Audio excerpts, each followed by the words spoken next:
Ito na ata yung kauna-unahang phone na binili ko. Tapos, nagsisi ako. Realme, bakit naman ganito? Ang mahal-mahal, nasa 13K ko nabili. Tapos nung pagka-check ko, eMMC lang pala. Ang nakakainis lang dito guys is as of now, sold out etong phone na to. This is the Realme C85 5G. Kung nagbabalak ka na bumili na itong phone na to, well, you better watch this first. Dahil nga magkakaroon tayo ng full review and sasabihin ko sa inyo lahat ng mga dapat nyong malaman about this phone and kung para sa akin, sulit na ba siya or marami na naman silang nauto. Well, hindi na natin patatagalin pa and we will start in 3, 2, 1. Let's go!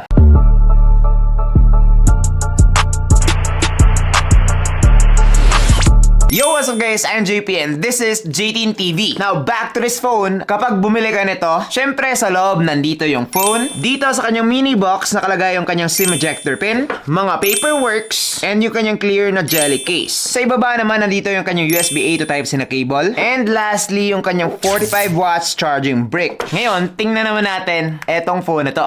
Now, just look at that. Parang ang daming camera, di ba? But guys, isa lang talaga yan. Nakakapang-uto, di ba? Ngayon, kung mapapansin nyo naman pagdating dito sa kanyang design, walang halos pinagbago compared sa kanilang past generation, which is yung C75 series. Realme na Realme talaga, so original yung dating. Now, taking a closer look dito guys sa kanyang likod, isa lang talaga yung camera niya, which is yung andito sa pinakaitaas. So marami yung nagtataka, bakit isa lang yung purpose ng camera, walang ultra-wide, walang macro. It's because one lang talaga yung camera niya. Design lang yung iba. After naman yan, nandito yung kanyang flash, and yung upper na bilog naman dito guys is akala ko nung una flash, but this one is what they call pulse light. So meron tayong iba't ibang color dito na pwedeng pagpilian. But yes, gimmick lang talaga yan para sa akin. Cool siya kapag first day pa lang or second day. But after that, wala na. Hindi mo na yan mapapansin. Now, pagdating naman sa kanyang build, this phone has plastic back, plastic frame, and glass front. Magaan lang to with a 215 grams pagdating sa kanyang weight. And for me guys, medyo malaki na rin siya. Now, when it comes to the buttons and ports naman, dito guys sa ibaba nakalagay yung kanyang SIM card tray, which is nagso-support ng 2 SIM cards, so hindi na po siya expandable via SD card. Makontento ka na lang sa kanyang storage, which is 256GB naman. Malaki na rin. Katabi naman ito yung kanyang microphone, Type-C port, and speaker grills. Now, dito naman sa kanyang right side nakalagay yung kanyang volume rockers at saka yung kanyang fingerprint scanner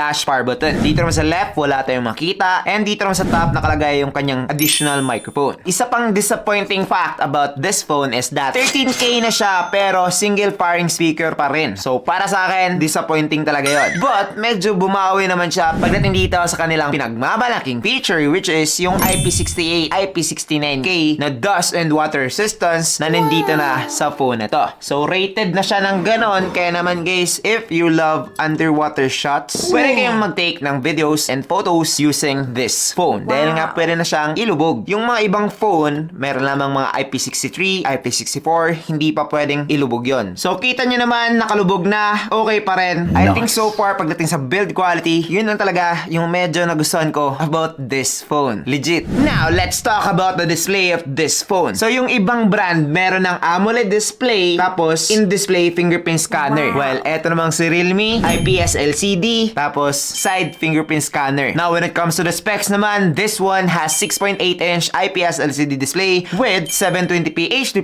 resolution. Ang baba nun. 1,200 nits of brightness and 144Hz refresh rate. Pagdating naman dito sa kanyang display, medyo malaki lang yung kanyang bezels at the bottom part. Yung kanyang top naman and sides is okay na rin para sa akin. Also, pagdating naman dito sa kanyang brightness, medyo mababa siya. Kulang na kulang to for me, especially if mga rider kayo tapos nasa labas kayo palagi. Disappointed ako dahil nga 13K tapos IPS LCD and HD+ pa rin. Sorry na lang, hindi ko siya na-review kaagad para ma-warningan kayo. But yes, kung nag-expect kayo ng napakagandang display, pasensya na lang. Pero hindi talaga. Okay ba to pang gaming? Well, let's talk about the performance of this device. Unang-una, eto guys ay nag-run na ng Android 15 with Realme UI 6.0. Pagdating man dito sa kanyang chipset, eto ay merong MediaTek Dimensity 6300 5G with octa-core CPU up to 2.4 GHz and Mali G57 MC2 naman pagdating sa kanyang GPU. Now, the CPU and the GPU of this phone is okay. Pero, yung nakakasakit talaga ng ulo ko dito dito is that pagdating sa kanyang storage type, eto guys, ay meron lamang eMMC instead of having UFS.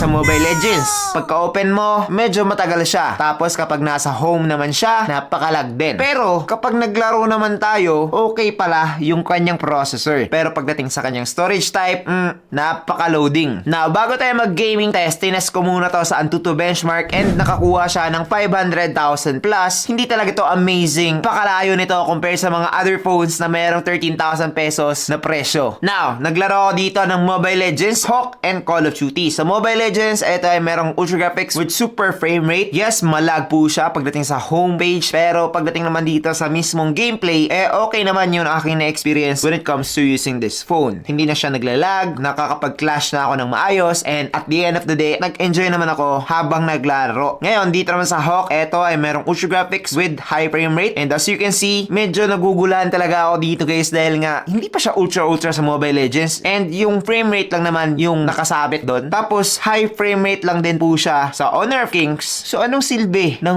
144Hz? But yes, again dito sa Honor of Kings, lag po siya when it comes to homepage and loading the game. Pero pagdating sa mismong gameplay, okay naman siya. Makakapaglaro ka na ng maayos. But again, lag siya sa starting part. Ngayon sa Call of Duty naman, ganun pa rin. Loading, lag sa una. Pero pagdating sa gameplay, okay na okay. Medium graphics nga lang siya dito. At saka, pwede na siyang makaabot ng max frame rate. Napakaangas nun. Dito lang talaga ako medyo na okay sa settings ng Call of Duty. Overall, when it comes to playing Call of Duty, nag-enjoy naman ako. Tapos, masasabi ko na playable na siya. But again, this is malayo compared sa mga other phones na mabibili nyo sa 13,000 pesos. Katulad na lamang ng Poco M8. I-review ko to soon. And for me, napakalayo ng agwat when it comes to the processors. In short, if you like playing games, kung gusto mo yung mabilis, tapos hindi naglalag na smartphone, well definitely this is not for you. Meron na nga nagreklamo dito sa akin guys. Nakita niya lang yung unboxing ko, bumili siya kaagad, tapos nag-PM siya sa akin, Lods, bakit ang lag netong Realme C85 5G? It's because eMMC lang talaga siya, hindi pa siya UFS. Ganun lang kasimple. Dapat nyo talagang alamin yon bago kayo bumili. Performance or gaming wise, do not buy this phone. Marami pang mas better dito guys. Let's talk about the good thing.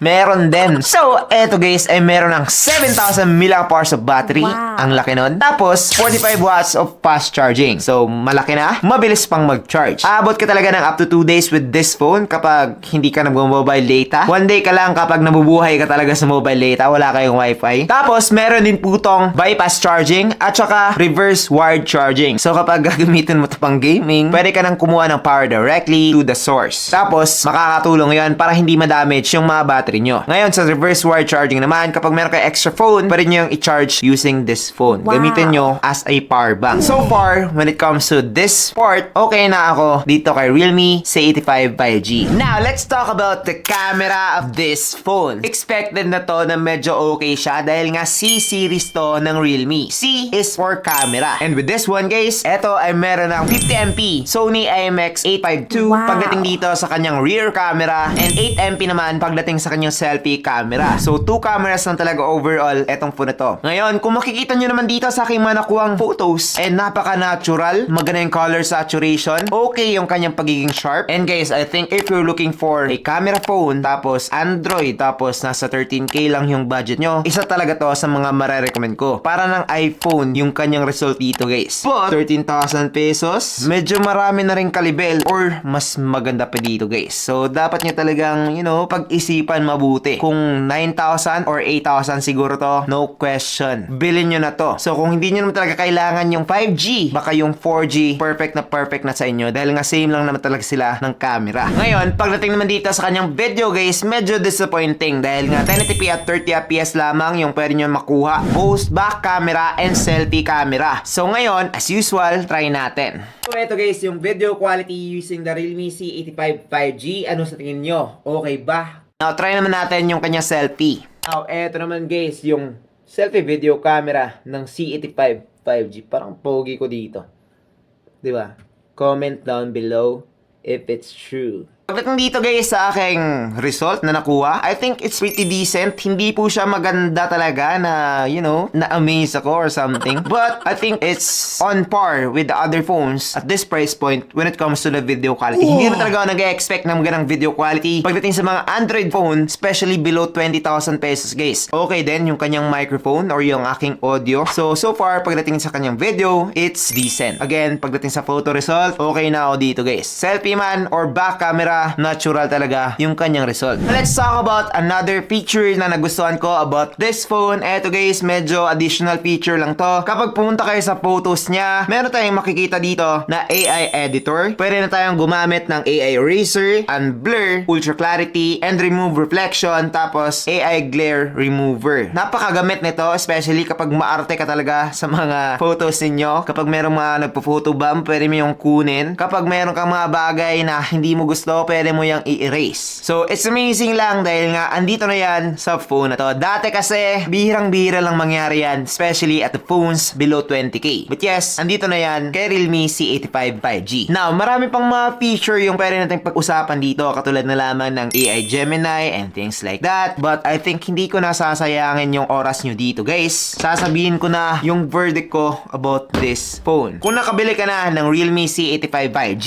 tapos hindi ka naman gamer, hindi ka nag-expect ng napaka-mabilis, napaka-smooth na smartphone, okay na yon. Maganda naman yung camera niya, tapos decent na rin yung kanyang display. But kung hindi ka pa nakabili, please don't. Dahil nga, I think hindi talaga siya swak pagdating sa presyong 13,000 pesos. Marami pang mas better dito, guys. Even though okay na yung malaki niyang battery, tapos okay na rin na charging, hindi talaga siya sapat. Hindi pa siya AMOLED, hindi maganda yung kanyang processor, tapos hindi pa UFS pagdating sa kanyang storage type. Yun talaga yung medyo big deal sa akin. Loading talaga siya. Legit, maniwala na lang kayo. So kung ayaw mo ng loading na smartphone, don't buy this phone. Now, para naman hindi ako magmukhang napaka bad ko na against this one, maganda talaga yung camera niya, guys. Yun lang. Okay siya. Now, that's pretty much it for this video. I hope na nag-enjoy kayo. If you like this kind of videos, just let me know by commenting down below. And also, don't forget to subscribe dahil nga, again, monthly giveaway tayo. So, January na ngayon, baka isasabay ko na lang yung January tsaka February para naman marami yung ipamigay natin. Wow. Meron tayong mga Poco, Redmi, and other devices na i-review pa. This is JTN TV. Thank you for watching and God bless. Bye-bye!